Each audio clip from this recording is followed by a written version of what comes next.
How to Sell on Amazon FBA. So welcome back. My name is Gabe Strom. I'm here with Zach Young for a part 2 of the interview on how to sell with Amazon FBA. We're going to get right into Zach's story. For those of you that watch the channel, we did a part 1 a couple months ago. I want to do a follow-up and talk specific numbers with Zach. And we didn't see any content on YouTube about specifics. Zach, you did a multiple 6 figures in net profit. So I want to pull up your actual stats. And Zach and I were originally going to just have a call. We're working on making a book and a manual for our community. And then Zach and I were talking the other day. We said, hey, why don't we just record this? I think there's a lot of people on YouTube that would probably find some value in hearing really the nitty gritty, like behind the curtains. So Zach and I just spent about a half hour going through and recapping some of his numbers for last year. So Zach, thanks for saving some time with us, man. No problem. Thank you. It's always fun to hang out with you. And just like you stated, I think when people are looking at how to sell on Amazon FBA, they're hanging out on YouTube. If they can see somebody that can kind of lay a blueprint out of their success and their results and some of the things they did in order to create the results that they created, it can be really helpful in in the online selling community. So I'm more than happy to share this info. I don't know if I'm going to let every single thing out of the bag. I can't share all my tricks, but I'll share enough. It'll be enough strong, good content that I believe if people apply even some of the things that I share today, I think they could do great with that info if they apply it in their business, and they could do really well. So, yes, cool, sir. Man. Well, if you're ready, man, I'm just going to ask you some questions here. So I'm going to start off. There's kind of 3 things I want to cover on the quick call today. Number 1, I want to talk about your 4th quarter case study, and I want to talk about the specific numbers. I know you did around $225,000 in net profits in 2014, so last year. I'm going to date this video, but I want to talk specifically about Christmas. I know you had a $75,000 net profit over a 30-day span in Christmas. Did I get those numbers right? That is correct. Yep. Okay, so over a 30-day, and just to be fair for that case study, that wasn't, when I say 30 days, you didn't make those sales all in December. Were some of those in November, or when was that 30-day window? Well, yeah, because you kind of have the window of Black Friday, day after Thanksgiving, Cyber Monday, and then you kind of have that window up to just a few days right before Christmas, the 22nd, 23rd. So there's a 30-day window in between there. I don't have the exact dates, but I know it was after Thanksgiving, before Christmas, in that window there. Okay, cool. So I want to dive into that. Number 1. Number 2, I want to go back then, Zach, to your numbers for, if that's Q4, I want to go back through Q1, through Q2, Q3, leading up to Q4, because obviously you didn't just magically stumble across 75 grand in net profit. You created that and strategically engineered that. So I want to talk about that. And then the third piece of this call, if you stick around, I want to talk about your faith and personal development and the mindset that it took to create those results.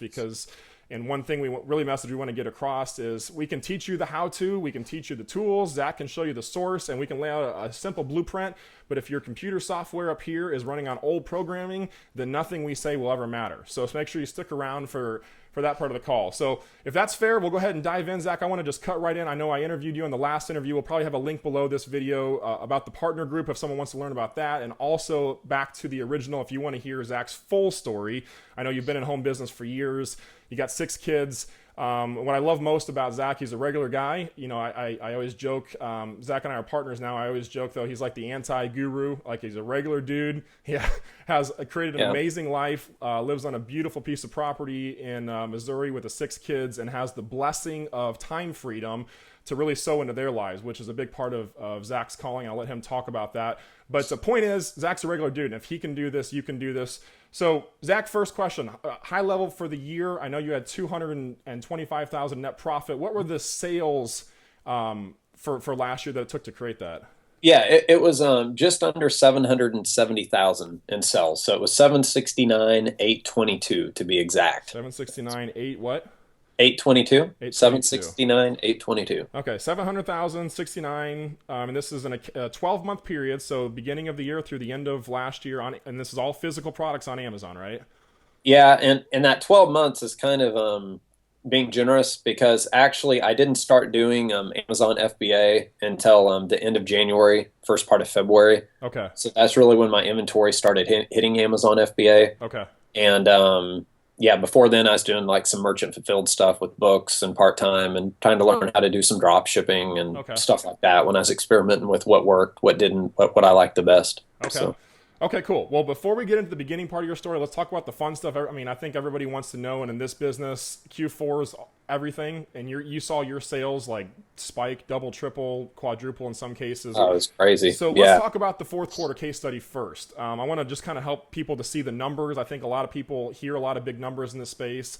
And what I like about, I mean, Zach, you're super transparent. Nobody talks about net profit. You hear a lot of people on the internet talk about their sales, and really, who cares what your sale? I mean, you sold $750,000 in sales. It's what you could put in your pocket, right? And there's a lot of Yeah, Amazon exactly. sellers that are really secretive about how much money they make, where do they get it from. So help me understand Christmas time. I know you had 75 grand in net profit, but I know you had some financing and things. So just walk Yeah. me through what what those numbers look like. Okay. Well, yeah. So, what we were looking at, let me pull it out here. Okay. So once again, about 250,000 in sales in a 30-day window. When I broke it down, I ran about a 30% profit margin. So for those of you who aren't into like the business numbers and stuff like that, basically to put that simple is if I do 250,000 in sales, and that's like the retail price of products I sell on Amazon, a 30% profit margin would be the profit you make from that sales amount. So like to keep numbers simple, like $100 worth of sales, I would make $30 profit every $100 worth of sales I make. So I was at about 75K in interest, or I meant in profit. Now Profit. I had about 10,000 on top of that in interest charges that I paid, and I can get a little more into that if you want me to, Gabe. But there was about 10,000 in interest, so I made about 85K profit, but I had to back out that 10,000 in interest. That's why it left me with 75, Okay. free and clear Okay. before paying Uncle Sam. So So clarify. So this is now we're talking specifically that 30-day window. So this is like Cyber Monday, after the day after Christmas through the day after Thanksgiving, the yeah, day after Black Thanksgiving, Friday, yeah. through about 3 weeks into December, or when? Well, right up until about like the 22nd or 23rd, because 22nd. Okay. you still have like if you're selling most of your stuff Amazon Prime, you can even they do like 1 day shipping. You're still eligible for like 1 and 2 day shipping. So like some people are ordering on the 23rd with 1 day shipping, planning on getting on the 24th. Okay. So that's another key thing with using Amazon Prime, and Amazon FBA, as opposed to doing a lot of merchant fulfilled. Okay. Okay, so just if you're taking, and I would encourage you guys. Zach and I both have paper. This is just a conversation we're having. So grab some paper if you want to take note. This will be educational for you to learn how to reverse engineer. And these are just Zach's numbers, so you can take this. There's a lot of factors here. What products are you sourcing? And we're going to talk about sourcing and some things. But from a high level perspective, just so someone can understand, 250,000, $250,000 in sales in 30 days. That's Yeah, incredible. yeah, and see, what people have to realize too is like not all of your inventory sells, right? Like if you have 1,000 units, you're not going to sell all 1,000 in 30 days Right. normally, unless you're like a super rock star, amazing. Which I'm sure there might be people out there like that, but once again, I'm a normal guy, so I haven't achieved 100% turn, rate on all my inventory within a 30-day window. But I did about 71% of my inventory within 30 days. So Okay. that means I had about 300,000 worth of sellable inventory Okay. listed on Amazon.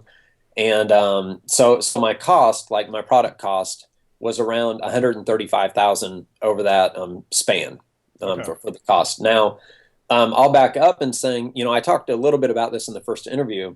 Um, your fourth quarter success, if you're wanting to know how to sell an Amazon FBA and just crush it in the fourth quarter, a lot of that is going to be made even in the first and second quarter, or like what you're doing right now today in your business. Right. A lot of it came from just really, I had two really key suppliers that I used last year to Okay. fund most of my Amazon business and that supplied me with most of my inventory. Two And suppliers. yeah. So Okay. so so I bought other product, using retail arbitrage, online arbitrage, other methods, but like majority of my bulk wholesale, deals where I could go deep and wide on inventory, and with just great profit margins, the stuff sold really quick. That was through two main people. Now, not every product I bought from those people was a home run. I kind of had to test with some were better than others. But the key thing is I established a really, really good relationship, I believe starting in January or February with Okay. the supplier. And I think you wanted to get into this sometime, like during the first quarter, like one of my first bulk purchases, I think it was for like $5,000 or $6,000. Now we had cash put back, but I decided to put this on a credit card, I think, just because sometimes I have credit cards that have like 0% interest for 12 months or whatever. So like I'm a firm believer in, if you know how to use credit, like if you know what you're doing on when you're buying product, you've tested it, you know it works, you know, and putting like other people's money or credit card or something into it. Now, I don't believe in telling someone who doesn't know what they're doing, they're brand new, they're wet behind the ears, they don't know how to analyze product properly, they've never tested small and scaled up. Right. Like I'm not going to tell some guy, you know, go out and spend 10 grand on, you know, whatever. Like this isn't the casino, you know, it's not, No. you're not gambling. Like it's all educated, you know, minimize risk when you're purchasing inventory. You're looking at several different factors to make sure, you know, you're going to get your money back, what you spent on the product, but then plus profit, you know, a return on your money.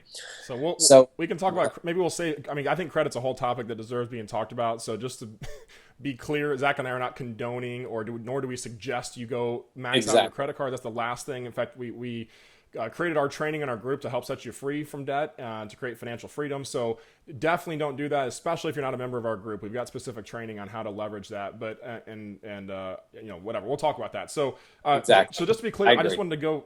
Oh, go ahead, Zach. Yeah. Well, so this all goes back to the supplier, because this was key for the fourth quarter. Even though it was something I was doing in the first quarter, I established a relationship with him, and we built a level of trust. And that didn't start from the first conversation we had. You know, we had to get to know each other. I had to make sure he delivered the product. I had to make sure if I had problems, he'd stand behind it. You know, he had to know I was going to pay him.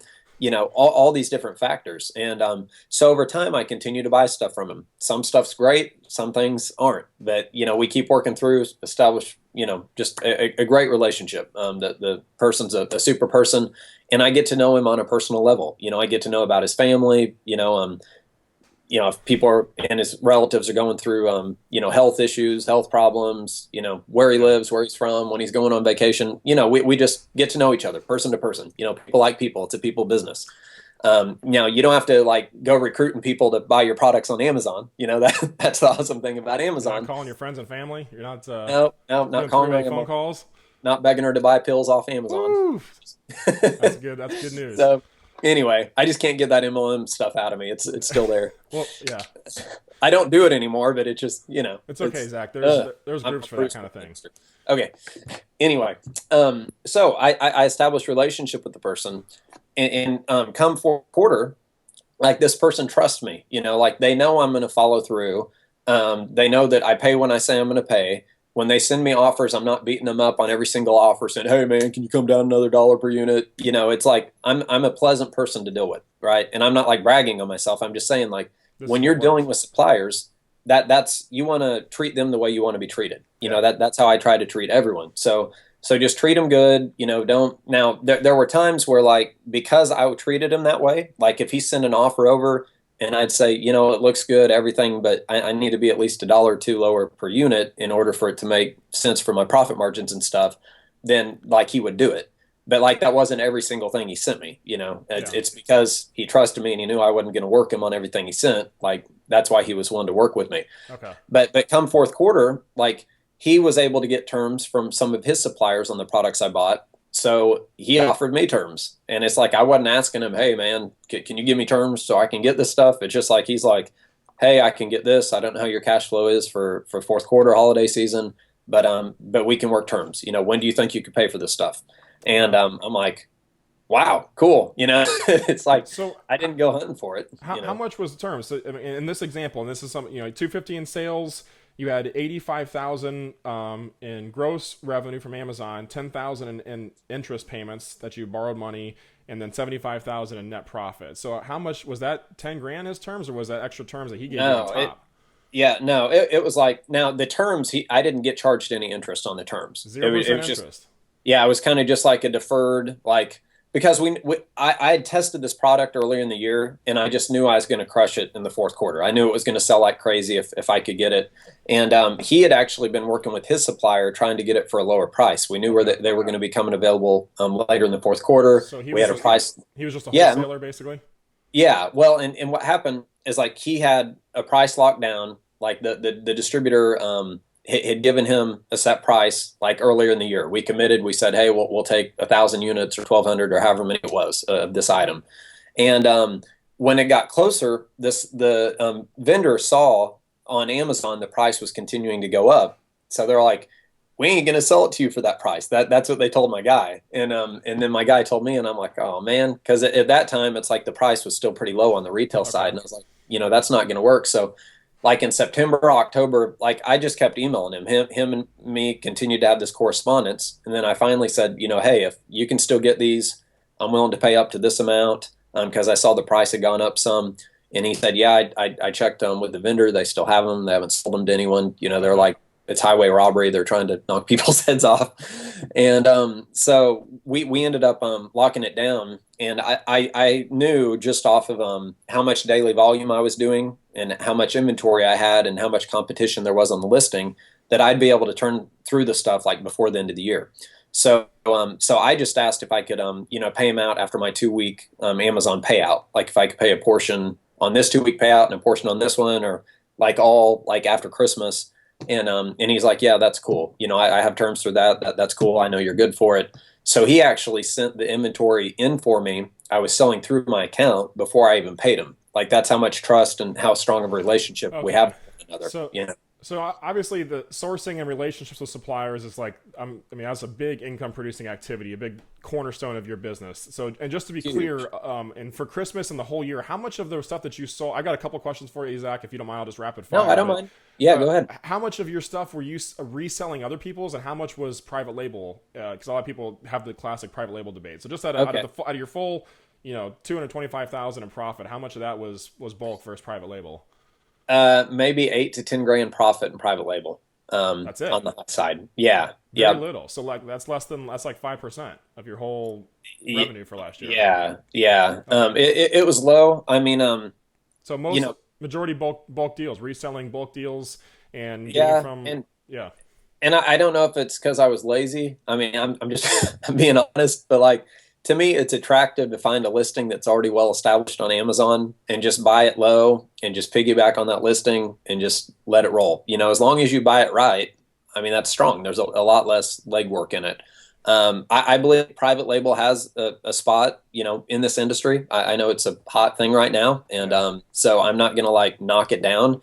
But I think something that people fail to realize is that in order to really do private label successfully, you're going to need at least $3 to $5 grand up front for one SKU. You're going to be doing a lot of promos. You're going to be giving away a lot of free product, trying to get legit reviews. I don't condone people doing false, phony reviews to get it ranked. You're going to have to know how to do some Amazon SEO, how to get your product listing ranked. I mean, it's more of a long-term build to me, and not like some people sign up for these high-dollar private label programs and like they spend all their money to get in the program, and then it's like they find out, well, hey, you're going to need $3 to $5 more grand just to get a product going, and they're like, I spent all my money just to do the program. So, So I mean, private label is awesome. Like I said, I'm not knocking it. I think long term, I have friends, very very good friends that I'm close to, and we kind of talk back and forth on it, and they're kind of sold out on private label, and I'm kind of sold out in bulk, and they both have pros and cons to them. So once again, I'm not knocking that at all, but yeah, me personally, some of the private label space just says there's too much competition on existing products. Wholesale and bulk isn't good. You don't want to be there. It's just, there's way too much. Everyone races to the bottom. Well, that happens on some listings, but like I said, just now, I'm prime example, about 220K was profit on existing products on Amazon. 5 to 10K was private label. So you're living. So the point is, there isn't a right. I mean, you can do one or the other. You can do both. Just know what you're getting into with private labels. Zach and I, and for our, the community, we have a community of Amazon resellers. We focus mostly on bulk because Zach, you've had the most success, and I think we both agree that. You made multiple 6 figures in profit camping out in this space without even doing in private labels. So just to help a new person, maybe there's 5 key sourcing strategies, and we've talked about this in another video on the YouTube channel. I'll link to that below too. And these range, and I'll go through this real quick and then get back to the interview with you, Zach. They range from low capital investment to high time investment to the other end of the spectrum, where it's relatively low time invested but high dollar amount. You've got to have pockets to invest in. So the 5 sourcing strategies real quick are drop shipping. So where there's very little risk, you basically find one website online and sell on another, and you don't purchase the product until it sells on your sites. Number 2, retail arbitrage. So going out in your local Walmarts, Home Depots, these stores are changing, finding stuff on clearance, selling on Amazon. Number 3, online arbitrage. Doing the same thing, purchasing from one site online, selling on Amazon on another site online. Number 4 is bulk and wholesale. So this is what Zach is talking about. Most of your revenue, Zach, came from bulk and wholesale. Did you do hardly any online arbitrage, retail arbitrage last year? Yeah, I did. I did everything. Okay. Just because I wanted to know how it worked and how those models looked, and I did all of them. So I have You did all. experience Okay. in all of them. Yeah. Okay. And then the 5th one that we already talked about is private label. So we save 5 till last. I mean, Zach's made multiple 5 figures. You've got a plan to make $1 million, still just camping out doing these hit and base hits. You know, these aren't all sexy profits. I'm sure you'll do some private label in the future. I currently don't do any private label either. It doesn't mean it's not good, just means that we found a way to make money without having to mess with all the hassles. And one thing Zach and I are proponents of, and anything in business, you want to just keep the model simple. Yeah. There's enough problems as it is, finding the right products, and there's some things I want to talk to you about. I mean, it's all about sourcing, but don't complicate it, especially if you're getting started. And doing private label out of the gate, I would say is probably a bad move for a new person, unless you've got some experience. You know, go get to Zach's level, sell a couple $100,000, sell $750,000, and then if you want to throw some money at it, you know, you can do that. But okay, Yeah, cool, Zach. yeah, So, because pretty much, and I'm glad you said keeping it simple, because to simplify, I mean, people might be looking how to sell on Amazon FBA. But in a nutshell, it's like buy low from a different source and sell higher on Amazon. Like that's it in a all right, nutshell. let's go. Thanks, Zach. I appreciate your time. Yeah, exactly. Thanks for coming, y'all. That's all you need to know. I mean, obviously, there's a couple other little factors you got to do in your business day in and day out. But Yeah. you look at the overall spectrum. I mean, that's what you're looking at. Yeah. You're just sourcing for low it and selling for what the market's bringing on Amazon. So Cool, man. So just to put a bow on this 4th quarter case study, and then I want to get into your other quarters. So just, you know, you had oh, go ahead. I didn't finish an answer to your question. So you asked from my supplier what type of terms. I'd have to go back and look, but I think I might have ended up paying him somewhere between like 40 and 50 grand that he let fly, and that was on, I think, multiple SKUs. I can't remember. I just you know, I kind of shared with you because you were asking me leading up to this interview, like, you know, what'd you do? Do you kind of have a blueprint? And I'm like, Gabe, honestly, you know, I just like, I had this goal and I got in the zone and I was like analyzing stuff and offers were coming through, and like I just get really aggressive with purchasing, and I don't know what I did. You know, I was hoping I'd make 40 or 50K profit, and I had no clue how much I spent. Like I was watching my budget to make sure I could keep up with it, and if something went sideways, like it wouldn't shipwreck my business. But like I was just like in the zone. Like I had a goal and I was just making it happen. But anyway, we kind of dissected some of it to break it down to help you all as well. Yeah. So Yeah. so he financed some of it, and then just in a ballpark, and we'll go back to the beginnings. I know you really just took massive action, put your head down, and kind of came up in the middle of this, and so there's something to be said about taking imperfect action. Imperfect action's greater than perfect procrastination. I've heard that. I was gonna make a video about that today, so maybe we'll add it to this one. But so what? Just so people know, to orchestrate that kind of results over Christmas. If somebody's watching this now, you know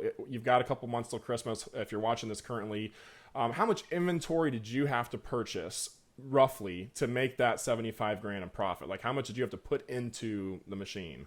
Yeah, it was on that 30-day window. It was about 135K approximately. Around And 135 grand. Okay.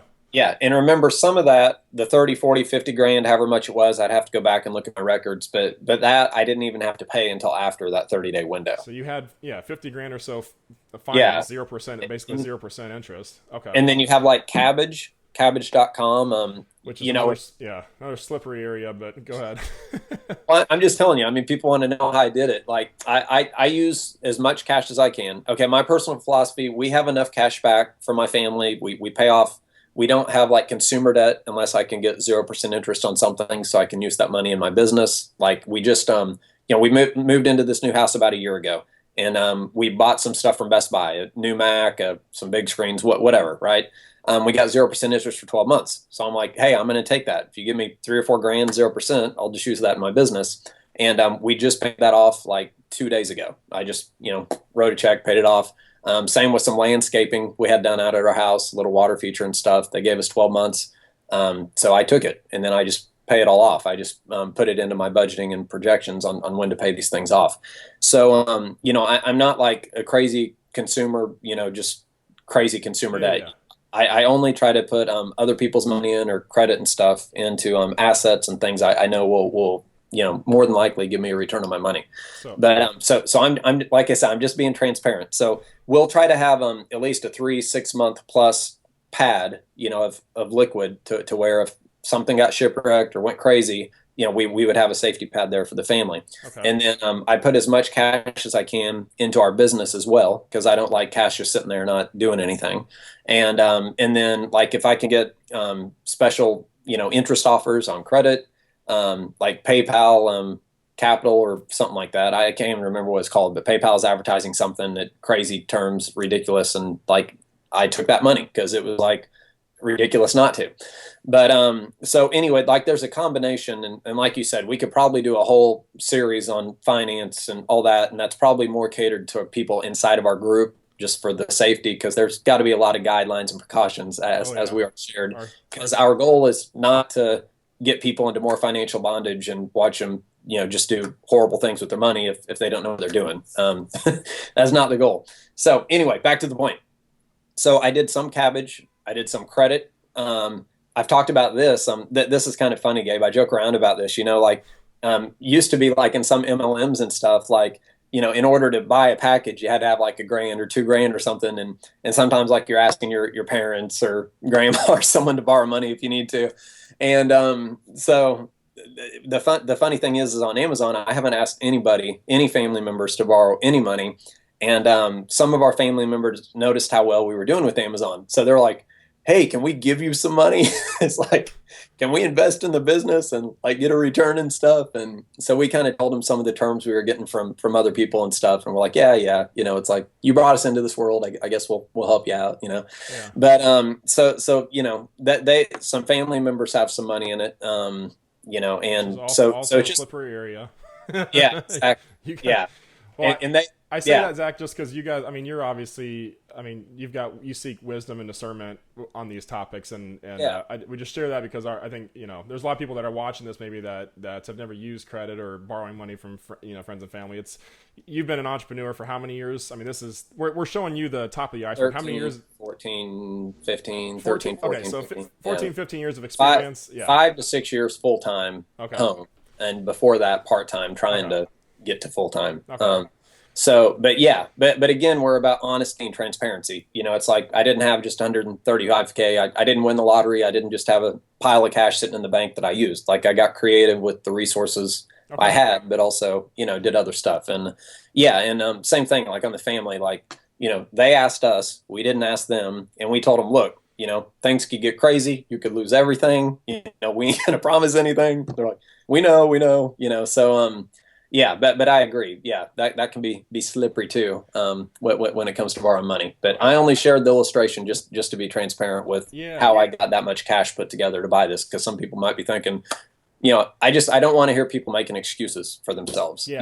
Because I can. Yeah. Yeah, I can help lay out a strategy for people wherever they're at, even if you have $100 in the account or $0 in your account. Like I can help show them how to get to where they want to be and snowball it and grow it up. But because some people watching might be going, well, I don't have 100,000, so I can't make a lot of money. Yeah. And it's like, that's, you need to see the whole picture. That's the only reason I'm sharing kind of some of the behind the scenes of how some of that stuff came to place or came the into whole place. picture. But if you are thinking, well, Zach had 135 grand, I doesn't. I would challenge and say, why are you thinking so small? You probably. Yeah. I mean, how the question, and this is a wealth principle. This is an abundance principle. When things come up, and there's two types of people in the world: entrepreneurs that say, I can't afford that, and entrepreneurs that say, how can I afford that? How can I create that result? So I want to challenge you. If you're hearing this stuff from Zach, I mean, that's one of the things I love about talking to you, Zach. You stretch my mind.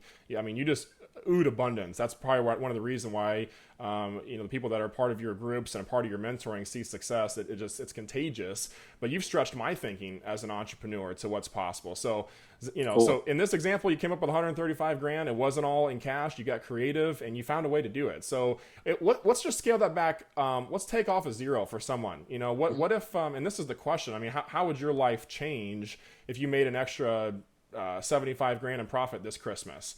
How would your life change if we took off a zero and you made an extra $7,500 in profit? So are you saying if we did that, Zach, if my numbers are right, it'd be about what, 13 and a half grand, approximately, that they have to put in to get 7,500 in profit out? And this is assuming you're buying the same products you are, etc. So Yeah. that's just to put it in perspective, and I think a lot of people see that and they say, great, you made a lot of money, but what do I need to do today to create that? So I want to go back in through that, and ask you about, how you got started, because you didn't just pop into FBA, start taking on terms. Like, we're talking about the end result. So let me back up. What were your sales like the first 3 quarters? Let's go back through that. Yeah. Well, yeah. So let's start in January. Like I said, I messed around a little bit with drop shipping, like towards the end of 2013. And, again, drop shipping is kind of like, I liked it. Like I made 2 or 3 grand on Amazon, doing it. So like it worked, but something that, I didn't know was, like, I was doing it merchant fulfilled, because you're not doing any drop shipping FBA. And you have to have your settings set properly on, like, the estimated ship date of when you'll ship it, and then like the promise date of when the customer will receive it. And see, I didn't know this when I was doing that. So like all these customers were getting their stuff late, right? And it's like killing my Amazon metrics. Yeah. Another thing with drop shipping I'd find is, like, sometimes I would have a lot of items listed and I tried to track them on a spreadsheet. And then like 2 months later, this thing would sell. And I'd be like, whoa, where'd that come from? And then I went back and I found it on the sheet, and then I go back to the site, and like that site doesn't have it anymore. And it's like I had to find it from somewhere else. Or you hear some people having to do like cancel orders. And if you do too many of those on Amazon, it can axe your account. So like, to me, there was just too much risk with drop shipping on the Amazon platform, really. Yeah. Because Amazon's all about the customer having an ultimate experience, like just a great experience on the back end. So like, if they're coming and they're buying something I'm drop shipping, and like it doesn't show up, or it's late, or I have to cancel the order because I can't find it, like that customer, is not going to be happy. They might not shop on Amazon again. So like Amazon's like dead set on, if sellers are going to be selling on our platform, they've got to have it together. It's serious stuff. So, but yeah, drop shipping I started out on, and then I kept seeing, as I was drop shipping though, like the buy box on Amazon, and it's like, that person is a Prime seller. It said Prime. I didn't even know what it was. It's What is the buy box? Yeah, the buy box on Amazon. It's like, if I go to the little search bar on Amazon, I go in and I type, Mickey Mouse Clubhouse or something. Say I'm looking for a DVD or something, and I pull up Mickey Mouse Clubhouse. You see, I have kids, right? So Mickey Mouse Clubhouse pulls up. And I click on the link for the DVD I want. Like, it pulls up a list of 10 to 20 DVDs that lined up with Mickey Mouse Clubhouse DVD. I click on it, and it's the one I want. Well, it's going to show a picture of the DVD, and then over to the right, it will say just like add to cart, available for this amount, add to cart. And it's like all big, and that's what most people do, especially if you're a Prime seller and you see it's Prime eligible and you can get it like in a couple of days. They're like, okay, I like the price, click. Now, what some people don't see is, like, there's a little link on that page that says available from 10 other sellers, and not everyone clicks on that when they're shopping, but some do. So, gotcha. when you click on that like takes you to the other listings that are available, and some people might be selling it for less, some for more, some are Prime, some are not. Okay. But I just wanted to ask for someone that's brand new who maybe, exactly. Yeah, So like the buy box is like the real estate gold, in a sense, for Amazon. That's like where every seller wants to be, because it's kind of like a light switch gets flipped on. You can tell when you're winning the buy box. It's just like the sales volume's coming in. And then I noticed this, like, on pricing some of my items. Like, if sales would ever slow down, like, I knew this thing was selling like 10 per day, and then it cut back to like 5 a day. It's like, what's going on here? And I'd look, and like somebody outpriced me, and they're winning the buy box more. So I'd have to adjust my pricing if I wanted to keep the same sales volume going.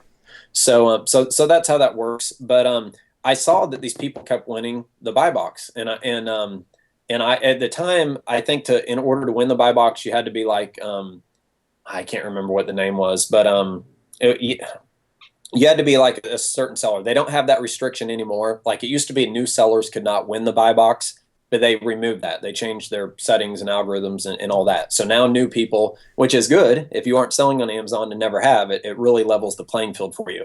But you used to have to be like an experienced seller. You had to have so many sales, your metrics had to be in line, all this criteria in order to win the buy box as a merchant fulfilled person. And one of the things that helps people win the buy box, which I didn't know at the time, but it was if you were an FBA seller. Like an FBA seller sometimes can be 3, 4, 5, even on some media items, like depending on the items, you'll see, it might be selling for like $90 prime. And then you go in and you click on it and you see like a merchant fulfilled person selling the same thing for $60 with Okay. like $5 shipping. And it's like, holy moly, how's this person selling it for 90, getting more sales than the person selling it for 65? Well, there's a lot of factors that go in there. They're prime eligible. Some people that are prime members, they pay their $99 a year to be a prime member so they can get 1-day shipping, 2-day shipping, audio streaming, all the benefits that prime members get. Like they keep their shopping settings just on prime to where they don't even see any of the merchant fulfilled stuff. Like that's all they're seeing. They just want stuff they Okay. can get in a day or two. Yeah. So you were drop shipping. You noticed the buy box, and when did Yeah. you first get your first FBA shipment sent in? Okay, so I thought, I had to research this Prime stuff, and I couldn't find anyone that was training on FBA or Prime when I was searching. Like I found some info online, just some free info from Google and stuff, and I just started applying little things I'd learned, and then I learned a lot from just my own experience of trial and error. So I ended up starting with arbitrage, like just going into Kohl's to Target to Walmart, places like that. I would buy items on clearance, take them home, learn how to box them up. I had to figure out how to do all that stuff on my own, send them into Amazon. And so the first stuff went in like towards the end of January, first part of February. And how And much did you purchase? So you're just doing online ARB. How much were you purchasing back then? Just getting started. man, I might have, I think, honestly, I think I did a little bit of online arbitrage too. Like I was trying to do some bulk at front, trying to find like discount suppliers and stuff. And I didn't know anything. Like I didn't know anything about rank. Like I bought horrible product. Some stuff I was losing money So on. okay.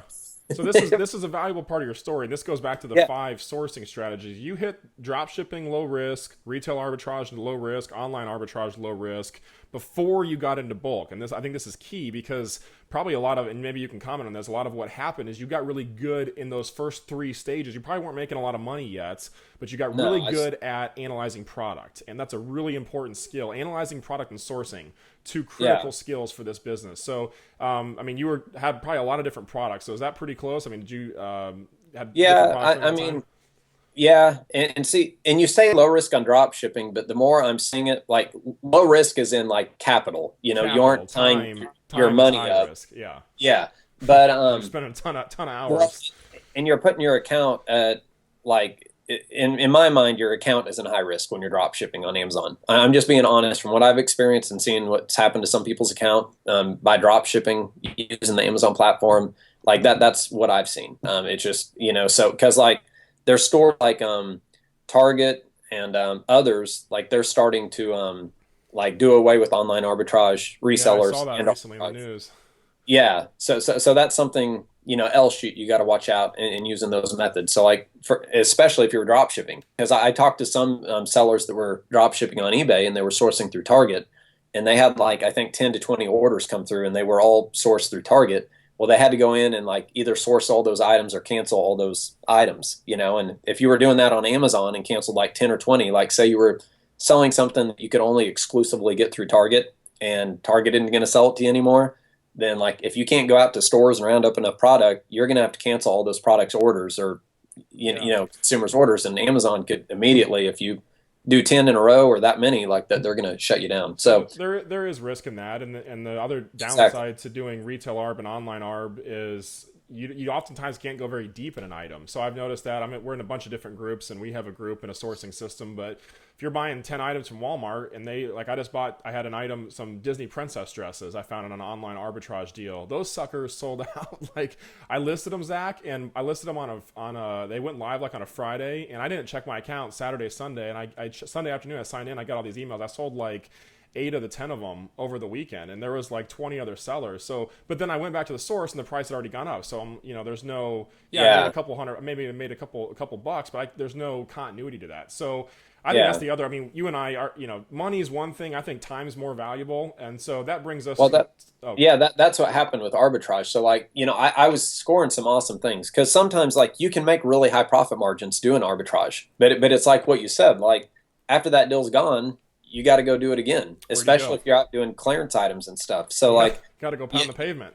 Yeah, and I got tired of that like after 2 or 3 trips, Yeah. and I think my Yeah. wife did too, I think I think everybody goes through that though, Zach. You go do it a couple times, it's fun, and it's good learning. It's a great way to Yeah, start. it's But an adrenaline rush. You're like in there scanning stuff, beep and beep people are beep, looking at you, and it's like you're 007 or Mission Impossible, dipping trying to hope behind they the don't think you're balls. going to steal something or anything. It's just like people be watching you. You're like scanning it secretly. It is So, awkward, dude. I gotta admit, it is awkward. But so okay. So this is a normal, right? I think every seller goes through this. There's probably sellers watching this, just shaking their head, being like, "Oh my yeah. gosh, that's me," and I'm like frustrated. They're like in the middle of it. So when did you turn the corner to the bulk stuff? How did you Well, get your toe in that world? yeah. I knew like getting worn out going to all these stores and like my income goals. I was like, well, yeah, I spent 4 or 5 hours out shopping and another 3 prepping it and sending it in. That was like an 8 hour day. This might make me, $500 or something. But I was like, if I'm wanting to get to my multiple 6 figures, doing this, that's crazy because we've said this time and time again, Gabe. Like it's not only about money. We want time freedom. Time We freedom, want the baby. lifestyle. So I'm not going to be out hustling 8 to 12 hours a day. Hitting up stores. It's not the model. It's No, not. Well, no. again, if you're a seller and you like that, power to you, like rock and roll. It's just Zach's saying that we're both believer. I mean, why are you in Amazon in the first place? And that's a question you've got to ask, Zach. You got 6 kids. I know freedom is a big part of both of our why we do this in the first place. I know family is a big part of yours, but okay. So you have these realizations.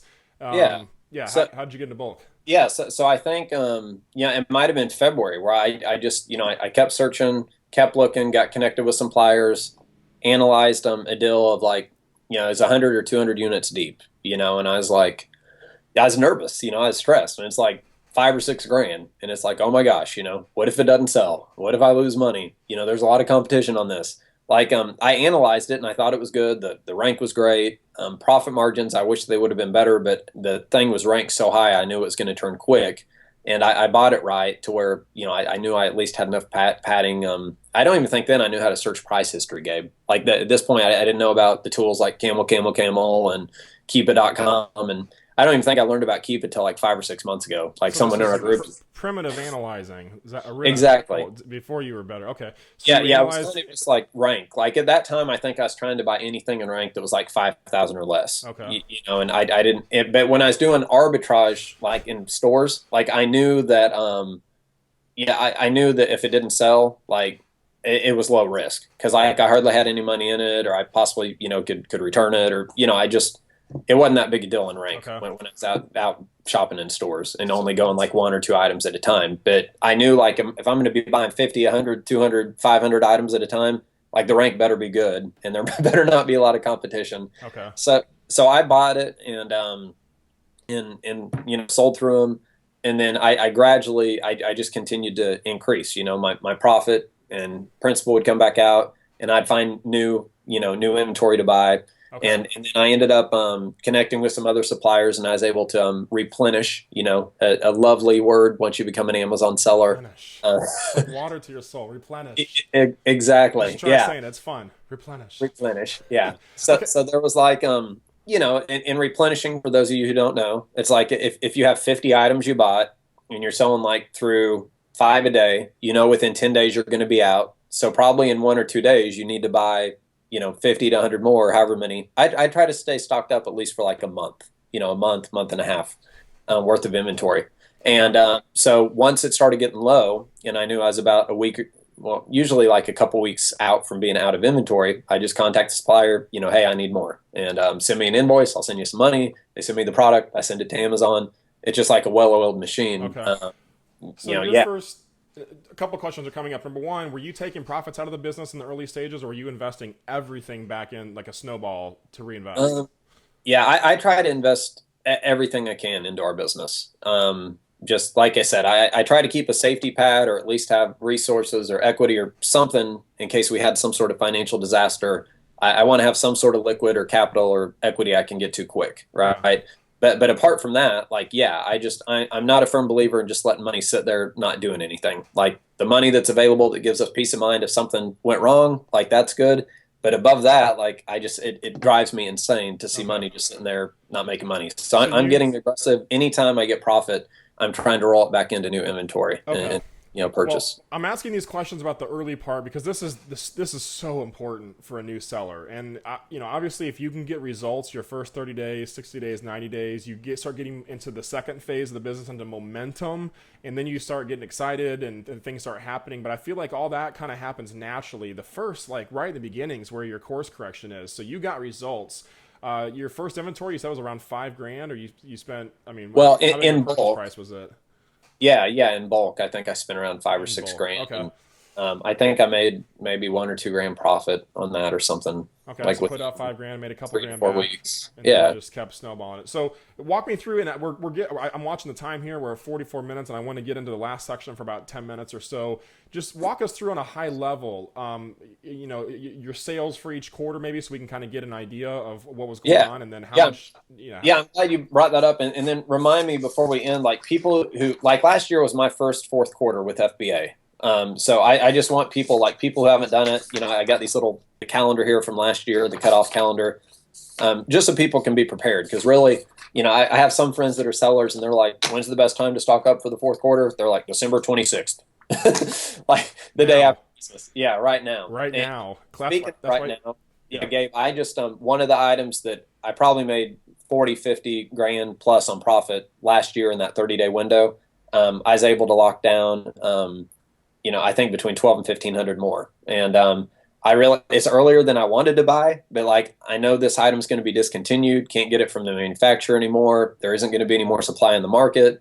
So it's like, I don't want to tie up that much money for that long, but it's worth it, because I know how well it's going to do. So, yeah, I just, sunk a lot of money into inventory. yeah. But it's Okay, good because I know it's going to return a lot. So anyway, yeah, we'll talk about being prepared for the fourth quarter, but yeah, gradually. So like the first quarter, again, I primarily sold in February and March. right. So I did about 74,785 in the first quarter. Okay, and these are sales, right? Yeah, in sales. Okay, so 74 grand in sales, which if you're at a 30% profit margin, well, you were just reinvesting this money, but just rough math times zero point 0.3. So that's about 22,000 in profit then. Okay. Yeah, yeah, over the first quarter. You could say 22 3 months, but profit. it was really 2 months. Yeah. Okay. So that's Um, Q1.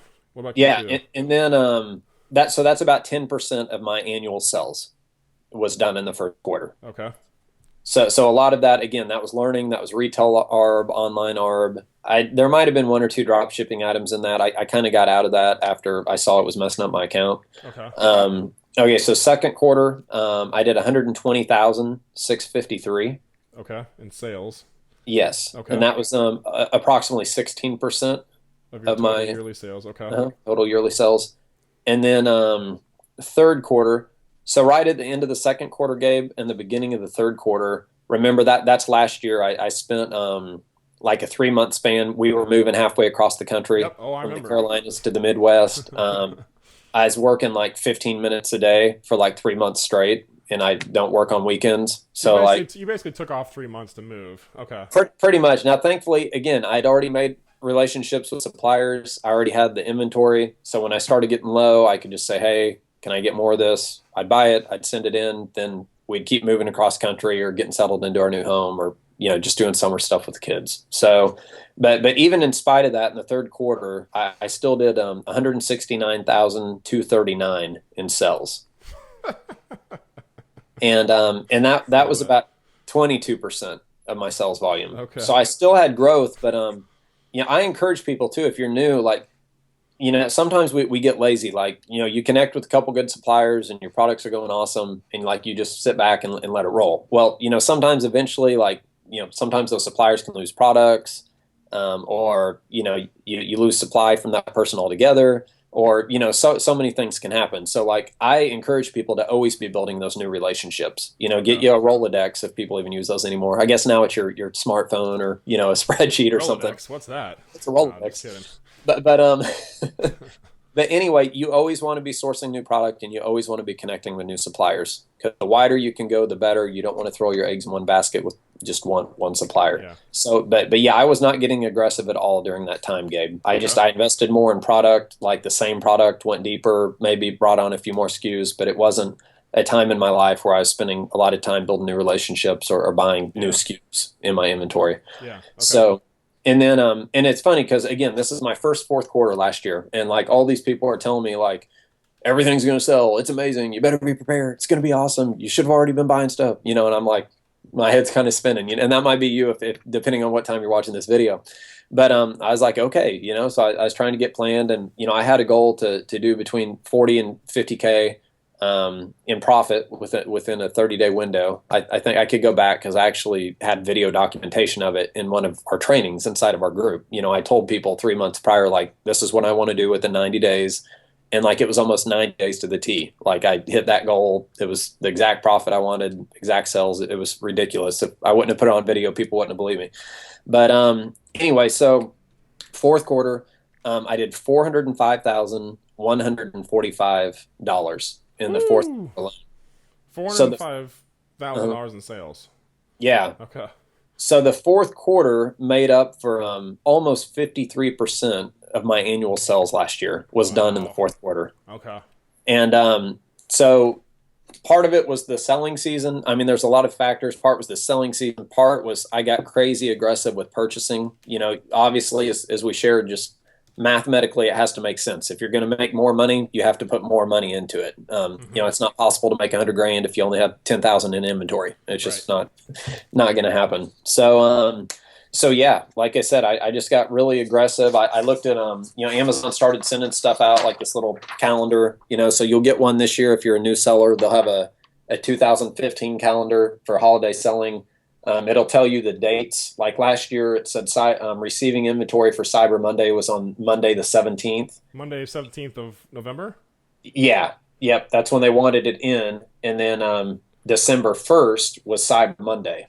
So Okay. you had to have your inventory into Amazon to have it live and ready by the 1st. So like you had to have it in 2 weeks early, and you know, keep in mind, usually if you're using their partner shipping like UPS, depending on where you're shipping to and from, it could take 3 to 5 days to get to Amazon. So You know, November, so, and this is this last year's calendar or this year's calendar? yeah, this is last year's calendar. They haven't released this year's yet. Okay, so if you go off last year, November 17th really means you need to be shipping in your inventory around the first or second week of November.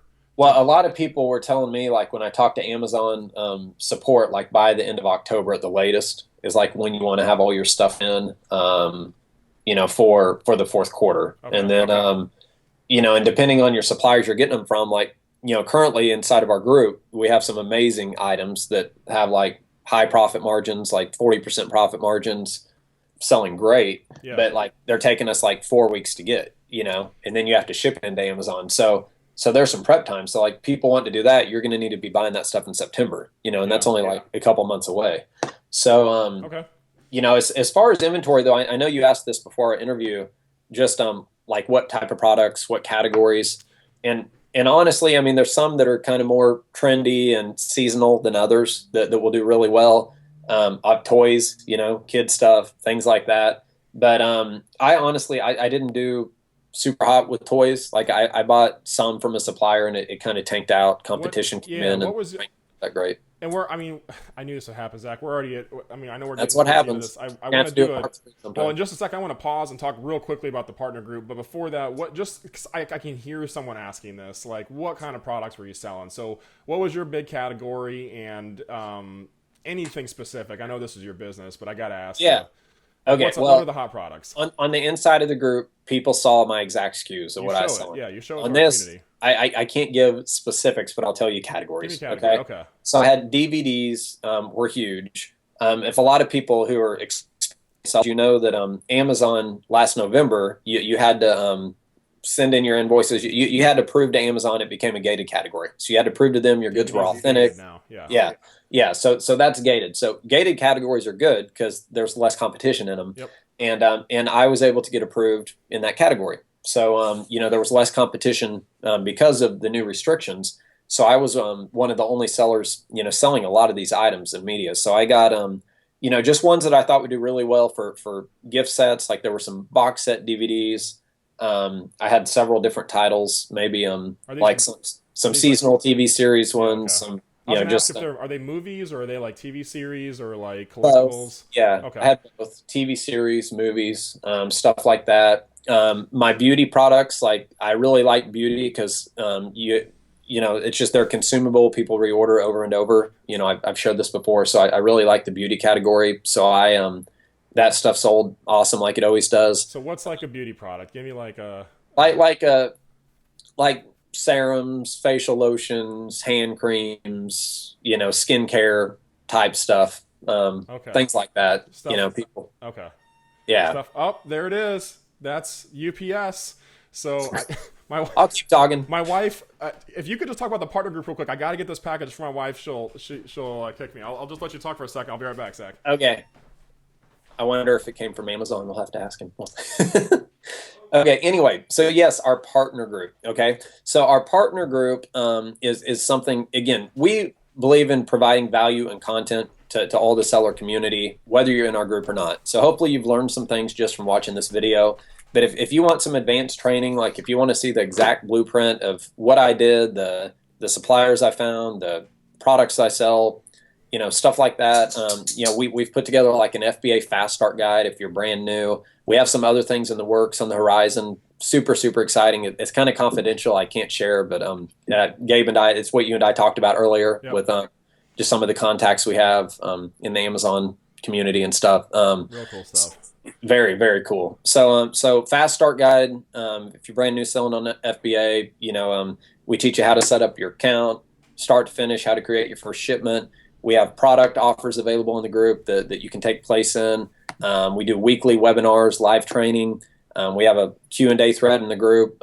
We have a support person on staff, and we're constantly, all day, every day, we're providing new product offers in one of our groups. Inside of our group, you get community, a lot of other sellers, working together. We have, an awesome chemistry inside of our group. We have brand new people. We have people doing 7-figure sales on Amazon, old people, young people, women, men, families, people from all different walks of life are in our group. And then, we have like a leaderboard. We're able to like celebrate one another. It's really awesome seeing people go from, their first sell, which I believe is the most important sell. We celebrate everyone for that. They go up to the 5K club, the 10K club. We kind of have increments all the way up to the $1 million plus club. So we celebrate one another with that. It's really cool. And so you have community, you have training that is available inside the group. Then we do it weekly. And then you have deals and they're the same deals that I'm purchasing and other successful Amazon sellers inside the group are purchasing. So I would encourage you to click the link below if you want more details on that. And it's just it's awesome. We have a lot of fun. A lot of people are succeeding inside of the group, and you can get some more of the secrets, more of the details inside of the group. Yeah, buddy. Well, I wanted to mention that real quick because before we turn the corner, we've covered a lot of stuff, obviously, Zach, and I appreciate you being transparent. There's not a lot of people who would just open up their playbook, and I know inside the group you literally show screenshots. You open up your Amazon account and you talked about some of the product categories. You show the actual products. There's an NDA you've got to sign, a digital NDA before you're allowed in the group, so you do have to apply for it. And the reason we do that is just we don't want anybody in the group, so we kind of want to make it a little bit. We want to make it a little bit harder for people to join, just so that we can have a really great group of people. But number two, Zach shows you like the actual stuff he's selling, so you can't be sharing stuff inside the group outside. So just to summarize, 3 pieces that we'll move on: the education. I've got some great tutorials in there to show you what Zach did. The community, which really is invaluable, and then the deals. And the deals is an ongoing process. I don't know anybody else in the industry, Zach, that's providing deals like you're providing, like we've got for our members. I know the big challenge, and if you're watching this interview, obviously the big hurdle is you've got to come up with some cash to get your inventory started. And a lot of times, if you work with suppliers, there's a minimum order quantity, and you've got to buy however many it is. So what we've done is made it really easy. We've lowered the barrier to entry. We take the actual products, the actual categories. I don't know if we can share the categories we've got available. We've got 3 categories currently for members, and we're expanding on that. But we take the actual deals.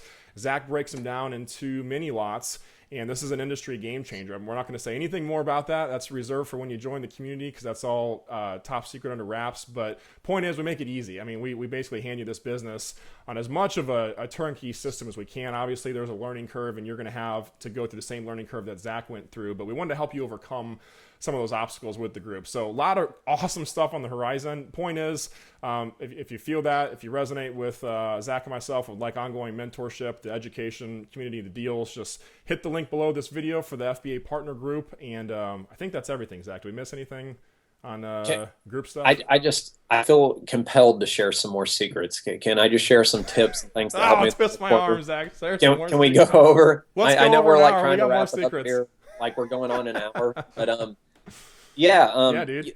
Yeah, and this might not. Some people might know this, but some people will be like, the light goes off, and they're like, "Oh yeah, cool, good idea." Well, I'm preparing for the fourth quarter. Even if you don't get stuff in like before Black Friday and stuff, what a lot of sellers did inside of our group, or at least some, everyone should have been doing it. I don't know how many did it, but we would look at like the Walmart flyers, Target flyers, stuff like that. The doorbusters, the specials that had going. I personally had a guy going out and like, I just pay him like $1 or $2 per unit or however much, depending on how much profit was in the unit. Like he'd just go out, I'd send him money and he'd go buy the stuff and, send it in for me and I'd pay him to do it.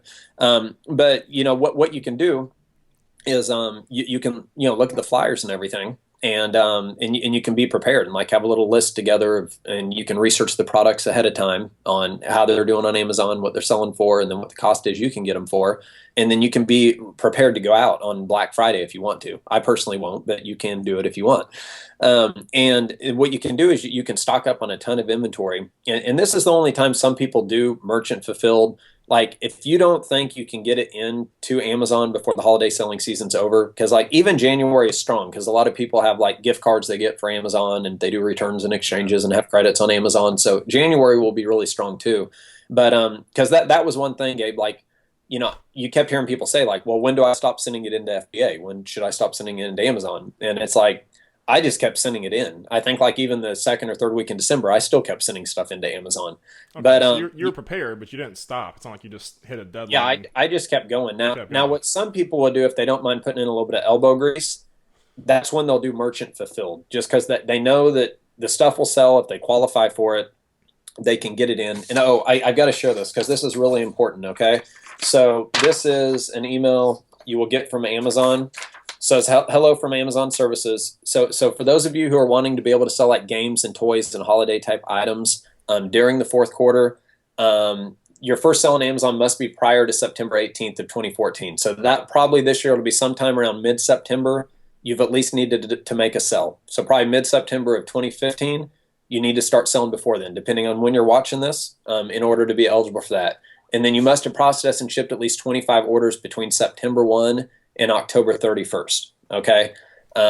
So then they have some other things on here. Your short-term order defect rate must be no greater than 1%. In our group, we go into how to take care of your account health, make sure that, you're keeping everything in line how Amazon wants you to. Pre-fulfillment cancel rate. We talked about that earlier. That's really a big no-no with Amazon, but it can't be greater than 1.75% between October 1 and October 31. And then your late shipment rate must be no greater than 4% between October 1 and October 31. So you will get emails like this from Amazon before the selling season, but just in case you're trying to get prepared and geared up now, it's just good to try to get these requirements out of the way and make sure you're keeping those things in line. Okay. The best way to do it, is selling on Amazon FBA, because it's just the volume's nuts and crazy and ridiculous on it. But yeah, so if you think you'll miss up the cutoff on this calendar, and you don't mind doing merchant fulfilled stuff, and you've hit these requirements and they'll allow you to send stuff in, then some people just do merchant fulfilled, like up to the 20th or whatever, because they're like, there's no way I can get it into Amazon and it can ship before Christmas. So I'll just keep these 100 or 200 items at my house and I'll just, fulfill them as they sell. So, yeah, okay. So that's something people do to help add to their bottom line during the holiday selling season. So I just had to share that, man. Cool. Well, we'll have to put that together in a little Christmas doc for the community then, kind of a checklist. When the new dates come out, I guess we can maybe organize that off camera a little bit. But cool, man. Well, those were the main questions I had. What products you have. We've covered a lot of ground. I really just wanted to dive deep today into, what it takes to be successful. Let me ask you, Zach, because one thing and maybe we can kind of use this as the last segment. There's something that's unmistakable in this whole equation we haven't talked about, and that's, I mean, your spirituality, and you've got a unique faith. That's we can't ignore that. There was not an accident that you fell into this space. So one of the things I've noticed about you, and it's not just from the Amazon business, but from other businesses, is you have this, like, God's completely blessed you with this abundant mindset, and you're able to see opportunities where other people haven't. And you and I were talking the other day about how the personal development industry is broken, and how all the self-help systems that are all about, you got to, like, it's all about what you do. I got to control my thoughts. I got to say affirmations or whatever. None of that stuff's worked for me. I know it hasn't worked for you. And when I look back on the times that I've been the most successful, it's been blessings that I can't even explain. Even in this business, I feel like it's been blessed, and I can't put my finger. I know we're doing certain things, but tell me about your faith. What's your belief? Yeah. You've got a unique belief about, money and how that fits into the kingdom, which I think a lot of, just to frame it, a lot of maybe even believers, Christians, I'll use the quotes, think money is the root of all evil, and they kind of like push it out of their life, and they think it's like holy to be poor. And I don't know, what are your thoughts on that? Yeah. Well, first of all, I want to say, like, we position ourselves to where we don't come out preaching at people. So, like, if you're watching this and you're not Christian, like, it's not like just a Christian group. And, like, we love everybody. Everyone's welcome here. We have all faiths, all religions, everything inside the group. Okay. So we accept you as you are. We love you. You're welcome here. Okay. So, but we also, we have the freedom of speech, freedom of religion. So we share, again, we don't push it on people, but we do share, because Gabe, you're right. Like, that plays, I think that's the most important part of my success, honestly. But I don't, right? Yeah. But sometimes people get the perception of, like, you're trying to sell God or sell Christians so you can market and make more money off me. And, like, that's not what we do. Like, we just, we let our actions speak for themselves. We share stuff sometimes, but, we aren't going to, like, use God to market our business and make money on it. That's not what we're doing. So anyway, yeah, Gabe, I didn't realize we were already going to get into this, but I'd love to share it, because this is still kind of evolving. But you said the self-help industry, like, even the small percent that are having success with it, like, it's still causing them problems. And I'll share what I shared with you, like, because only like 97% of the people fell in the home business industry, and even in the self-help industry. And the broken part is it's, like you said, we're trying to do a lot of it on ourselves. Like, even if you're a Christian or not, like, you're focusing. And see, this is like some training that I've trained on. Like, and the reason I trained on it is because it worked for me to an extent. And what I mean by that is, like, I would visualize my 40 to 50 grand in 30 days, or I'd visualize, I'd get my why I want to do it. We'd write out, like, we want a new vehicle, or we want a vacation. It was all like in an external circumstance. Like, we want this big 8,000 square foot mansion on 20 acres with a river. Like, we have that, right? It's like, we want, yeah, we want another story, but yeah. Yeah. We want to be millionaires, which we have net worth million, it's like, so you have all these external circumstances, like, that you're going after, and you're setting these goals and you're visualizing, and 97% of the people don't obtain them. Right. But of the 3% that do, something that I didn't realize that happened inside of my body, Gabe, is it put a significant amount of internal stress in me. And that's what happens when you set a goal, like, your conscious mind and your willpower is, like, trying to make it happen. You're trying to make it happen. But if your internal programming, kind of like what you talked about earlier, like, if we have some wires loose, or our internal programming of the environment we grew up in, the conditioning we had, like you said earlier, like, if you were taught that money's the root of evil, it's holy to be poor, like, that's fighting against your conscious mind of, right. I want to create wealth. And then on the inside, it's like, wealth is bad, and it's like, there's just this crazy internal stress happening in your body. And to the point where, like, there's stuff lying inside of me that I don't know why it stressed me out, but, like, I made these goals happen, and these things happen, and we're thankful for these things, and we believe they're blessings from God.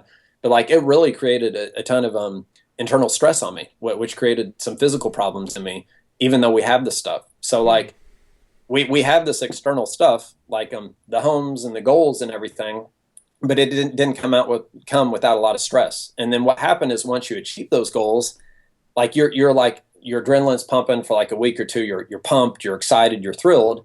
But then, like, after 2 weeks, sometimes you come down even harder, or it's like, okay, what's next? It's because you thought that external circumstance what would fill that void. You thought that would bring you the peace, the joy, the love, the happiness that you were looking for. You thought that external circumstance in your goal, once you achieved it, would accomplish that, but you find out that it didn't. And like I said, I'm still walking through this process.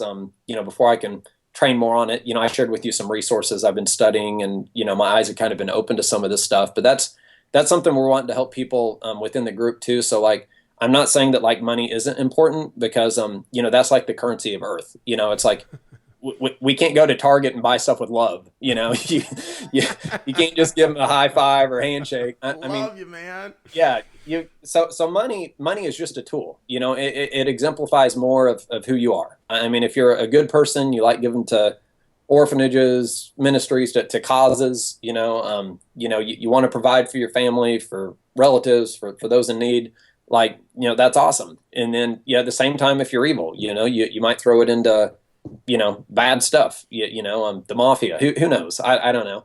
But anyway, yeah. So Gabe, really, I mean, some of my focus is shifting more on, how I can walk more in love and joy, peace, and really always do what's right. Because from a young age, we're brought up with internal programming of like the pain and pleasure programming that I spoke with you on. So it's like, if a kid touches a stove and it's hot, he's going to pull his hand out away immediately. Right. And so your mind correlates pain is bad. So a lot of us never grow out of that stage. Even as adults, we act like 5-year-olds. So it's like, if there's anything unpleasant we have to go through, we correlate that with being bad, and we try to avoid it at all cost, when that's not healthy. It's like, you need to do what's right, even if it's painful, because it's the truth, and it's the right thing to do. So like, I try to, daily, I'm not perfect. I have issues. I sometimes, yell at my kids if I get upset. My hair's falling out here. You see, I used to have hair. 6 kids. I'm not a perfect parent. I wish I'd, spend more time with my wife. Sometimes, like, even though we have a lot of money and have achieved great, awesome success on Amazon, like, we know it's all from God. And I'm trying to focus more on the internal things, Gabe. Just like the love, the joy, the peace, treating others the way I want to be treated. Part of our whole core reasoning behind our group, like the underlying current, is we want to help set people free financially, and even physically and spiritually. Like, we want to help people in every area of their life. So I really feel like God's, taken me through some of this stuff. And, I believe there's some truths with goal setting. I'm not saying goal setting is bad and stuff, but I personally have experienced the negative stress it can put on your body. And 97% of disease, like, you can research this scientifically, it's been proven that it's stress related. So yeah, I mean, it's crazy. Like, any relationship problems you're having, if you think about it, you can probably put your finger on fear and stress, can be the underlying root of any issues you're facing with your finances, relationships, business, anything. So yeah, I mean, I believe every good and perfect gift is from above, Gabe. I believe that God's blessed us to be a blessing. If you read throughout Scripture, He calls us to be the head, not the tail. I believe the more money we have, the more good we can do with it. But it's a tool that we use. We aren't owned by money. It's not like, I don't think money's evil, but like, money's not my end goal. I mean, it's a tool we use to do stuff with, and I believe there's more than enough to go around. It's kind of funny. I posted recently in our group. You looked at the Forbes 500. If anyone researches the Forbes 500 list, like, it's like almost everyone on there is billionaires now. It used to be millionaires, and now it's billionaires. And there's just like people on there. Like, I believe that people that aren't Christians or godly, that they can be successful too. Like, in the world's eyes, yeah, they can make billions and tons of money. So, so I'm not saying that people who aren't a Christian can't apply certain principles and be blessed too. But, it's just like some of the people on there, it's like they're getting all their wealth from like casinos. It's just like, how in the world will you ever have peace and joy from doing that? It's like, I don't know your take on casinos, and I'm not going to slam you if you go to them, but if you ever research casinos, majority of the time, everyone knows the saying, the house wins. It's like very small percentage of people win. And, a lot of people get addicted to gambling and throwing money away, and they have this false hope that, they're going to win, and they don't. And it can really shipwreck and ruin lives. And, people are making billions off of it that run those things. And I'm just like, man, if they can do that, why can't we help, millions of people sell on Amazon and, be financially free and spiritually free and do good things and make money with it, Which is So, kind of what we're doing here. So yeah, it's exactly. man, there's a lot in this, Zach. This is such a rich topic. I know it's been on both your and my hearts recently. So I just want to, gosh, there's so much in this about your belief systems because that's really is the, and you've probably heard this if you watch self help. Your belief subconscious is like the rudder that's steering your ship. So it's and they. Maybe you've tried this. It's almost impossible to consciously try and do something. You're gonna hit. That's the whole broken personal development. It's about you, and so that's the freedom in Christ that you don't have to. You don't have to be like Jesus. You can surrender and let go. And I've noticed, at least through my success, and I know our stories are different, Zach, but it's been the times in my life when I've been able to let go of control, and I'll use this word surrender. Like there's been some, I'll do another video on this. Like I can speak well about the struggle. Let's put it that way. No, I know Yeah. the struggle well, right? Years of going through struggle, and the times when I've let go and been like, okay, God, I don't know what I'm doing here. I'm gonna stop trying to pretend like I do. Can you just kind of guide?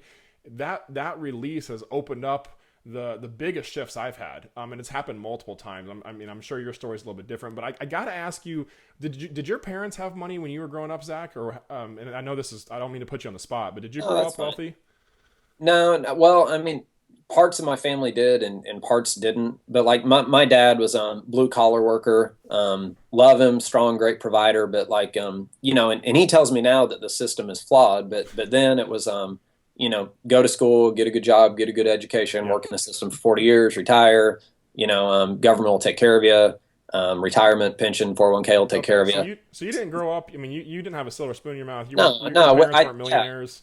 no, So we like we're on a double wide and a farm. It's like a 20 okay. So 3 acre farm, a you double wide. probably had some beliefs when you were a kid about money, and I know. I mean, so at what point did you? How did you shift those beliefs, or how did God shift your beliefs from the mindset your parents passed down? Because we all get that from the age of whatever it is, like 0 to 5. You basically believe. You tell a 2-year-old, they basically believe anything that's around them. They're like soaking up the world, and Yes, then you kind of childlike faith. Yeah, anyway, yeah, we can go into more of that. How did you shift those beliefs about money? Because that's it. All goes yeah. back into that. You and I know this is a I loaded question, but I got to ask Well, you. no, I think well, yeah. I mean, you hit it right. I mean, just like and my parents, I love them, and I'm sure this stuff was programmed into them. But Yeah, like of I course. remember my dad used to make comments like if someone had a lot of money or something, he's like, they're probably a doctor or lawyer or some BS like that, and it's just like, what's wrong with that?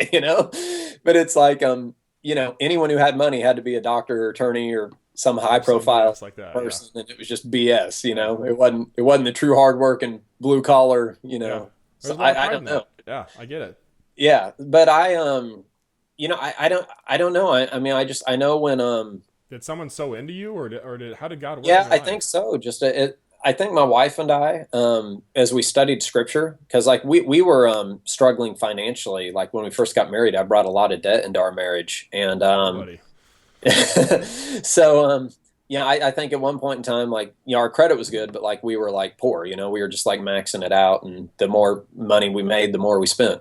So I think we got to the point where we were like 30,000 bucks in debt, and we are just like, something has to change. So we started studying scriptures on finances, like on On money. and we on tithing, on whatever man reaps, that's what he sows. He who sows bountifully reaps bountifully. Who sows grudgingly reaps grudgingly. And God cannot be mocked. You can't trick him and sow a little and hope to get a lot back. And Yeah. and just all these different scriptures. And I think we just started applying our belief, our faith in those scriptures. And I think within a 1 or 2 year span, we faithfully like obeyed and applied what we learned from that. We were debt free. We paid off like 30 grand, and my job at the time, I think I was only making like 35 to 40 grand a year. Yeah, Nice. and Nice. so it was miraculous, to me that we paid it off. And then I think like within that following year, like we just had unexpected blessings to where like we had like 20 to 30 grand positive in our account. And then since that time we kind of went back and forth, but now we're ahead of it. And so I honestly, Gabe, though, I still think the Bible says that we're to be transformed by the renewing of our mind, not be conformed to the world. So I think a lot of it came from that mentally, and somehow God just changed it in my heart or subconsciously. Like I just knew it was the truth, and I received that as truth and started walking by that. But I honestly still think I have some programming in me. Like there will be times when like I don't really need to be working, but like I feel like I need to be working. Mm-hmm. And it's just Sounds like some a of that might. scarcity. It's like like there's what, not enough. I got to create more, or what is that? I don't know. I mean, it's just, well, I mean, I have a big family, and it's like I want to provide for my family, Yeah. but it's crazy because like it's funny when you said like you just let go. It seems like sometimes when I focus on my family more or God more, or like when we were moving and I was focusing on other priorities, it's like our business was flourishing. It's like I said, you don't work 15 minutes a day and make a six-figure income. I mean, it's just Yeah, not it normal. sound yeah, it's crazy. Like it doesn't make sense. I've never met anybody. It doesn't make sense. It doesn't Yeah. follow the logical. We're all taught you got to work hard and all this stuff. So there's something obviously blessed about what you were doing. And Yeah.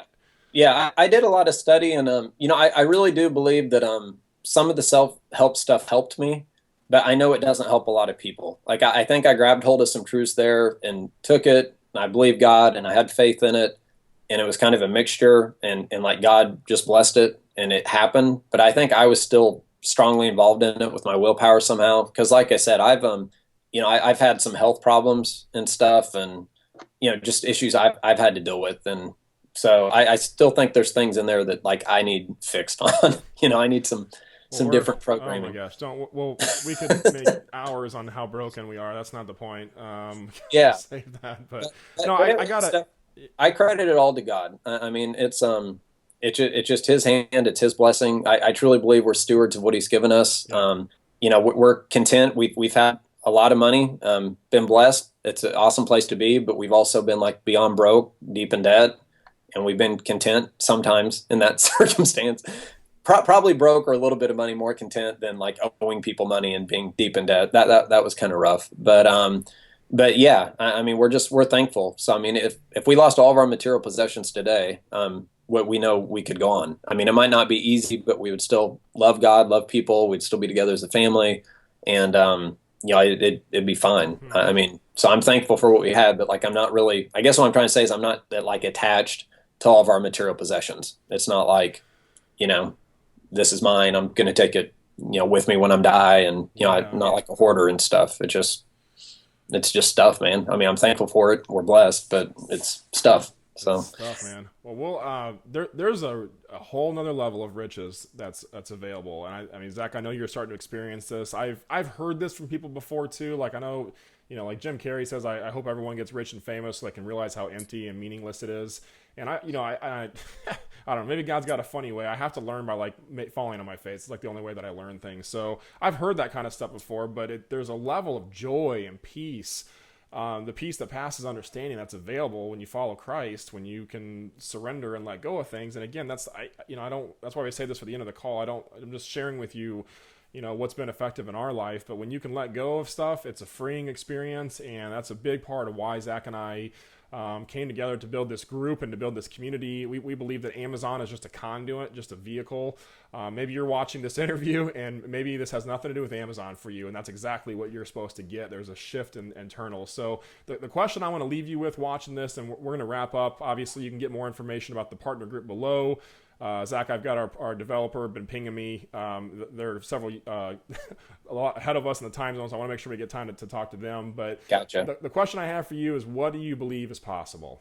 Okay, now if you take anything away from this interview today, you hear the results that Zach got. Our intention was to expand your awareness for what's possible in the universe of Amazon entrepreneurship. And the question I have for you is, what do you think is possible? And the powerful part about that is whatever story you're telling yourself, that's what it is.